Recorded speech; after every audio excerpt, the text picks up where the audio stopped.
Hello, it's 6 p.m. in Washington, D.C. in the United States, 10 p.m. here in Accra, Ghana, and 6 a.m. in Beijing, China. I'm Stephen Enti with News at 10. We're live on TV3 and 3FM 92.7, and we're broadcasting from the News Hub at Adisawe Kanda in Accra. Let's first start with the major news highlights of the day. More than 96% of electrical products sampled by the Ghana Standards Authority failed to conform to standards. Director General Professor Alex Dodu made this known at a news conference here in Accra. And the Ghana National Association of Teachers, NAT, has served notice to secure a court injunction to restrain the National Teaching Council from conducting the upcoming licensure examinations for prospective teachers. The association accused the council of failing to conduct broader discussions before rolling out the policy. An economist, Dr. Osei Sibe, has named China the leading cause of the seeming scramble for Africa by the European Union, the United States and the United Kingdom. He noted the Ghana government must revise its trade policies and investment approach with China and other investors so as not to be shortchanged.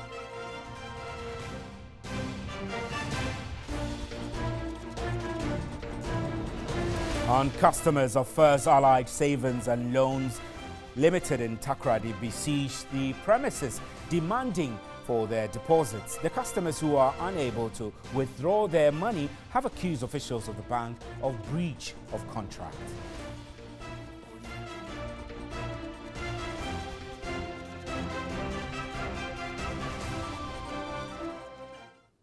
Those were our major news highlights. Remember, we're streaming live on Facebook and on 3news.com. You can also hear me on 3FM 92.7 and on our affiliates in Tamale and Wa. Let's start with our first story tonight. Chinese President Xi Jinping says Beijing does not invest in vanity projects in Africa. Says Beijing is helping the continent build its infrastructure. President Xi Jinping has meanwhile pledged an extra 60 billion for Africa's development as he opened a summit with African leaders in Beijing to boost relations.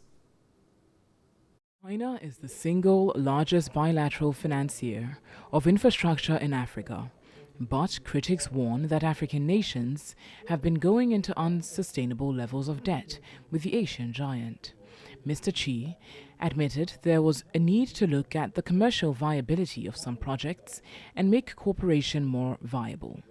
Speaking to business leaders ahead of the opening of the two-day summit, President Xi noted China's cooperation with Africa is clearly targeted at the major bottlenecks to development.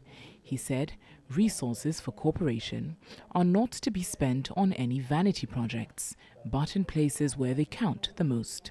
South Africa's President Cyril Ramaphosa welcomed China's growing involvement on the continent, saying he did not agree that a new colonialism is taking hold in Africa. All African nations are represented at the summit, except for the tiny kingdom of Eswatini, formerly known as Swaziland. It is the only African state to maintain diplomatic ties with Taiwan. China's government does not allow countries to have official ties with both itself and Taiwan, which Beijing considers its own territory. Addressing leaders in Beijing's Great Hall of the People, Mr. Xi said the $60 billion would be made up of both aid and loans. It would be spent on 8 initiatives over the next 3 years, including building more infrastructure and giving scholarships to young Africans. Right, tonight we're fortunate to have someone who understands China very well. We've been joined in the studio by Anani Kuminyi Demuyako, is Ghana's former ambassador to China between 2014 and 2016. Mr. Demuyako speaks and writes the Chinese language very fluently. He studied at the University of Hong Kong from 1977 to 1980 and has a certificate in Chinese language and diplomacy. Also, between 1989 and 1992, he served as the Minister, Counselor and Deputy Head of the Ghana Mission in Beijing. while from 2000 to 2006 he was again posted as the Minister Plenipotentiary to the same mission. From 2006 until he was appointed Ghana's ambassador to China, he was the executive director of the China-Africa Consultancy Company Limited in Accra. Good evening, sir. We're grateful to have you. Such a rich portfolio you have. So you are cautious, just like I'm sure those who have the Ghana at heart, that our relationship with China should be cautious. Should we be that cautious? Thank you, Steve. I'm so happy to be on your, your studio. And then straight to your question, yes. In every relations, no matter what relations, you have to be cautious. Because both sides, each person is looking for an advantage. And if we look at the fact that Ghana has the agreement between Ghana and China, especially in terms of the bauxite, it suggests that Africa in generally, we're refining raw materials before we export them. And that's what we're doing. We're getting a loan from China and we're paying with bauxite. Is that the correct approach, really? Not only Ghana, but should Africans be doing this? Well, it depends on the details of the agreement, or the dynamics. Yeah, the dynamics of it, because if two countries want to go into agreement, both sides have to study it very closely. And if from what is on the table now, it looks as if it's something that can be handled very well if we go into more details.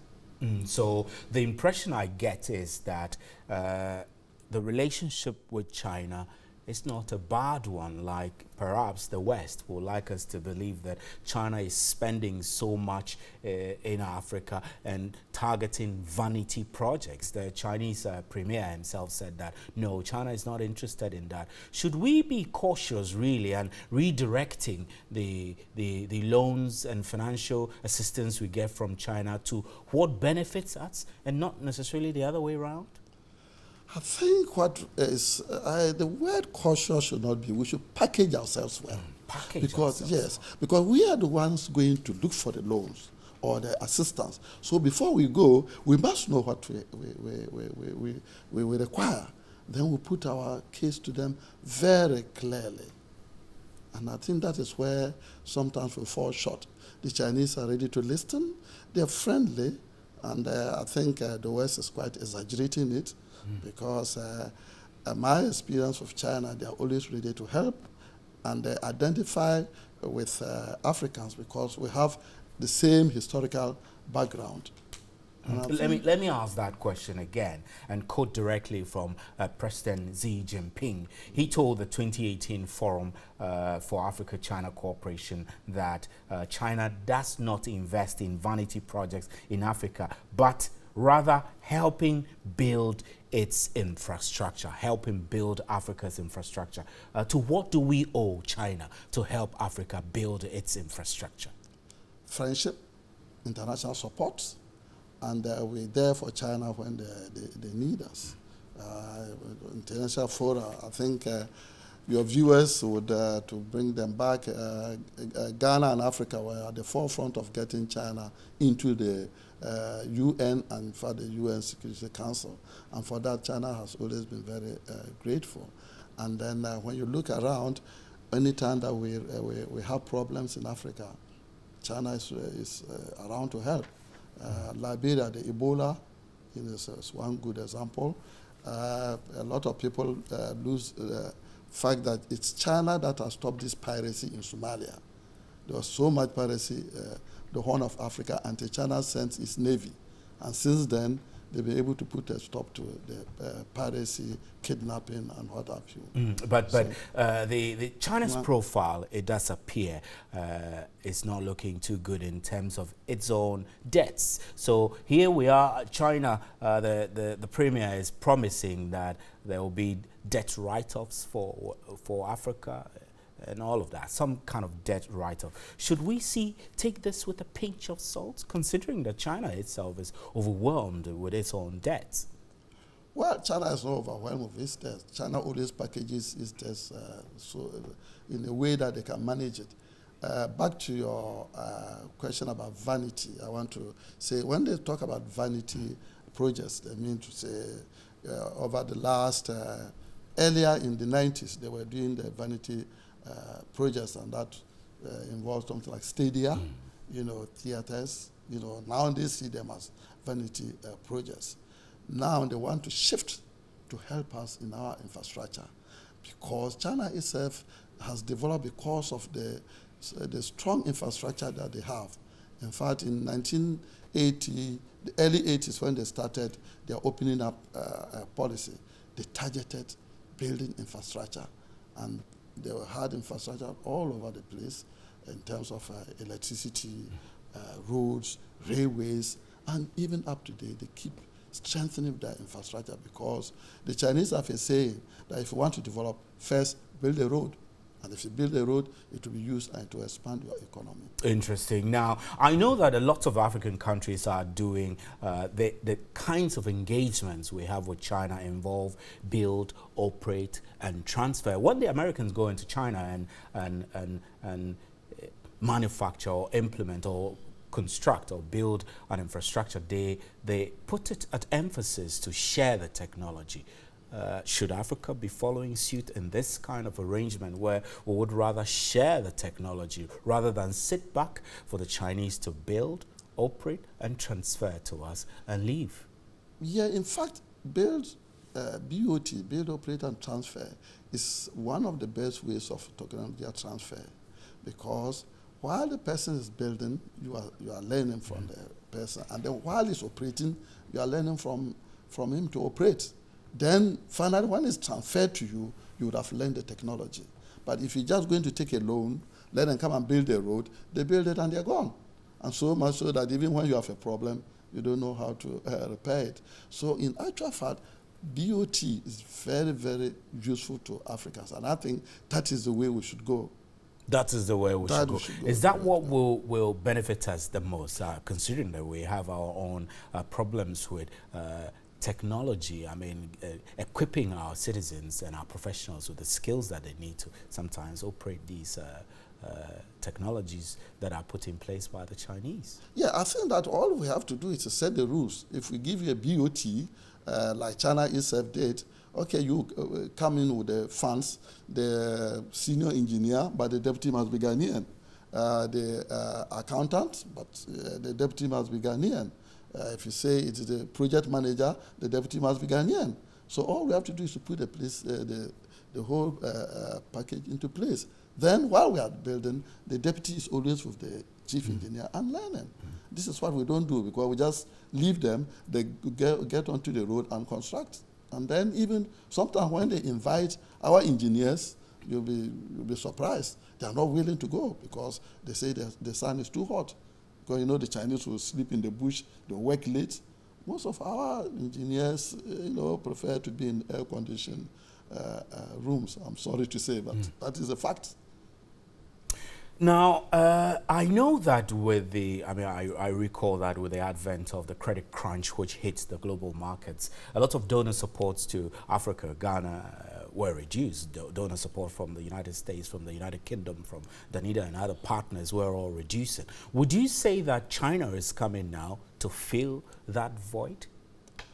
First of all, how come China did not get affected by the crunch? Because they packaged themselves well. They had a foundation, and so their economy, by the time it came, they were resilient, But vis-a-vis them filling a void, nature has a regulation, a rule. There's a natural rule that there's no empty space. Wherever a vacuum is created, somebody fills it. After the Second World War, there was a vacuum. The Americans filled it. So if the vacuum comes, China will fill it, and China has been working towards this for a very long time in the past decade. First, let's strengthen our economy, which they did, because now you find China has its foreign reserves are rising up to 3.5 trillion US dollars. And US itself, in US, the Chinese have US treasury bonds, 2.5 billion US dollars. So they have strengthened their economy, and then their currency has gone into the SDR, into the basket of currency now. So they strengthen themselves economically, and of course that comes with other things like the military, you know, and then so now they are a power. So fortunately for them, the world international dynamics are giving them a chance because America is pulling out. I remember when I was in China, when Trump pulled America out of UNESCO, you know, the following day, President Xi Jinping called the director and said, we're there to support you. In other words, we are ready to replace whether the U.S. is the there US. or not. So if you create a vacuum, they'll get it. So I know that you're well versed in Chinese language. I want to give you a minute to, let's say, for example, if you're representing Ghana, what would you say to the Chinese in China to demonstrate our country's commitment to continue our healthy relationship with China? How China is a 国家，不过我们还是爱中国，我们愿意跟中国合作。中国是我们的老朋友，我们要继续跟中国合作。Thank you very much for the wonderful Chinese. I wish I could hear a bit of a sentence out of it, but that's how we'll wrap up with today's big story. We'll be right back with more news. Please stay.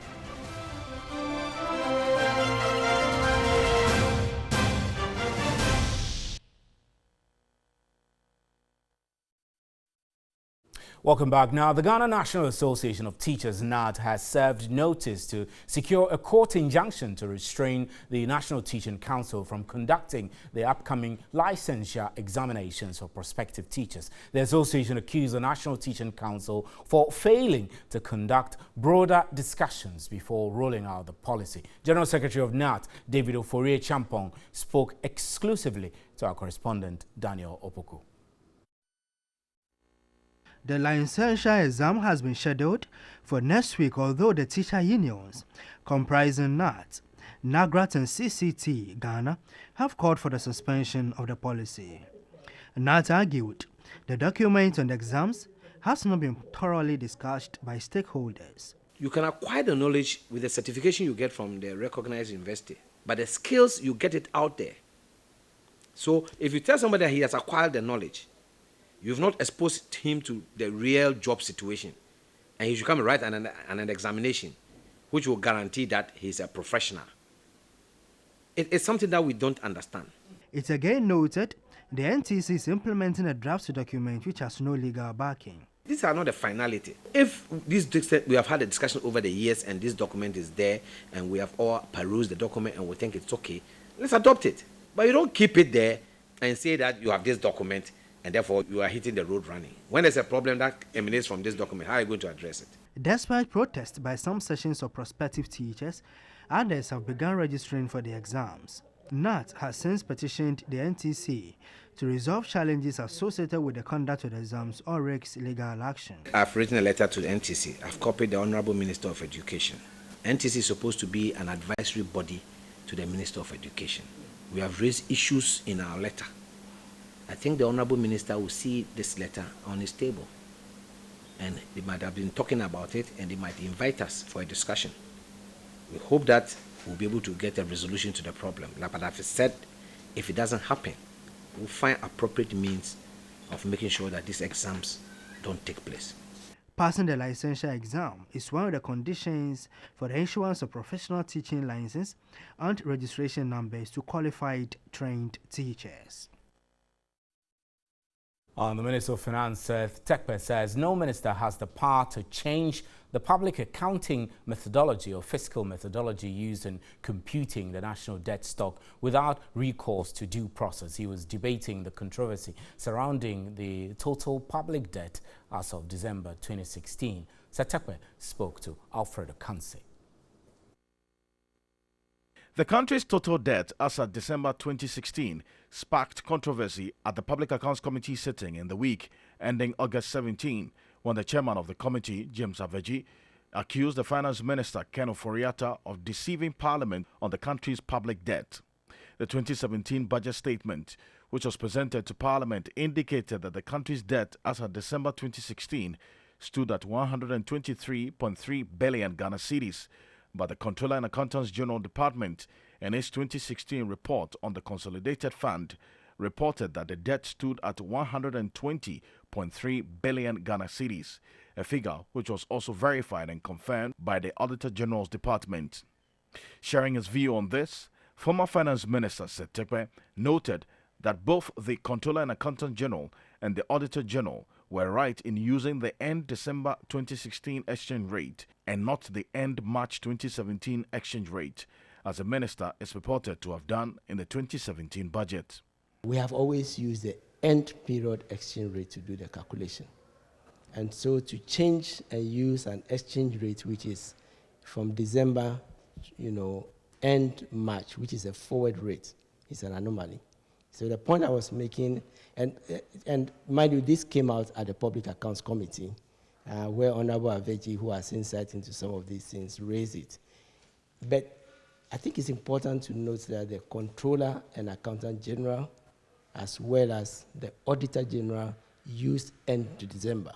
So it was only Ministry of Finance in the budget that used end March 2017. He said the decision to use March 2017 exchange rate to calculate the country's debt for December 2016 was alien and an attempt to change the public accounting methodology and fiscal outcomes. The irony I pointed out that, as running mate, not flag bearer, but as running mate, I think I use, His Excellency the Vice President now was using a backward rate. He was using a 2008 to calculate our 2008 to 2016 exchange rate.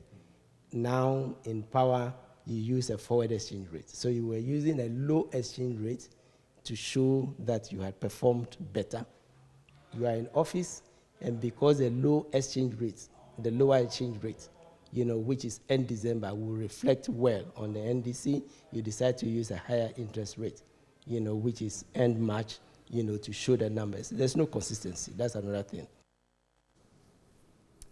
And some pensioners are calling for an upward review of the retirement age of 60. On the sidelines of an event in Accra, they argue that after 60, they could still serve the nation. Section 71(1) of the Constitution states that a person holding a civil service post shall, in accordance with Article 199 of the Constitution, retire from the service on reaching age 60. Justices of the Supreme Court may, however, voluntarily retire at age 60 or stay on till the compulsory age of 70. Some pensioners argue the retirement age should rather be pegged at 65. They argue that at 60, they could still offer service to the nation. I appreciate the fact that it's in the Constitution, but I think it's about time we looked at that and asked ourselves why we're asking people who have still so much to give are being required to stop working at the age of 60. They are calling for an upward revision of the retirement age to at least 65. A president can be older than 60 years. Take our president, for example. Labour expert Benjamin Arthur, however, disagrees. He explains that the youthful state of Ghana's population will put a strain on employment if the retirement age is increased. How prudent is it to revise the pension age upwards? If you look at our economic atmosphere, you also want to look at age of retirement to wage bill. You also want to look at the opportunities for employment. You also want to look at the indices of job security and the rest. When you put all these things together for us and you look at our local context, it will not be wise. He proposes changes in social security planning to enable pensioners retire comfortably. The actual interest that push people to demand higher brackets for retirement is social security, a need, because people believe that when I stay on, I'm able to earn more, I'm able to sustain myself. So if we can get this question addressed, that at the end of your active work life, when they retire, they will be very comfortable. I am telling you, nobody or majority of the people will never ask for extension of their compulsory retirement ages. It is not the first time the retirement age of 60 is being contested. In February, a US-based legal practitioner, Professor Stephen Kweku Asari, called for the retirement age to be pegged at 70. He referred to the current retirement age of 60 as a constitutional taboo. Nuang Falong, TV3. And that's how we wrap up with News at 10. Thank you very much for your time. On behalf of the crew, good night. There is more news at 3news.com.